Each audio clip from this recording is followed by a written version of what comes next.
Kausalya ma'am என்னங்க சொல்கிறது, நாங்கள் அப்படியே பார்த்து சொல்லி ஊற்றிருக்கோம். திடீர்னு கொண்டு போய் பக்கத்தில் உட்கார வச்சோன்னா ஐயோ மாடை இவங்களா இல்லைம்மா, அவங்க இருக்கிற இடமும் தெரியாது, இருக்கிற எதுவும் தெரியாது, அவ்வளோ அமைதியானவங்க. அதுக்கு அப்படியே போயிட்டு ஆப்போசிட்டு குஷி. அவங்க எங்கேயோ இருந்தால் கூட இங்கே நம்மளுக்கு தெரியும், ஓ இங்கே குஷி இருக்காங்க அப்படின்ற மாதிரி.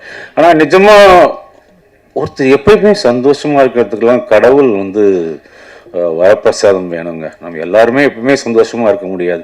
அந்த முகம் கொஞ்சம் கூட சோர்ந்து போய் நான் பார்த்ததே இல்லை. எப்பயுமே சிரிப்பு தான். அதுக்கு மாதிரி அது இன்னொன்று கேட்டுக்கிறேன் நான், உங்களுக்கு எப்போ என்ன தடங்கள் இருந்தாலும், எந்த மனசுக்கு கஷ்டமாக இருந்தாலும் குஷியை கொஞ்சம் தமிழ் பேச சொல்லுங்கள், உடனே எல்லாம் சரி. ஸோ இது ஒரு நல்ல டீம், இது ரொம்ப பெருசாக வரணுன்ட்டு நான் வாழ்த்திக்கிறேன்.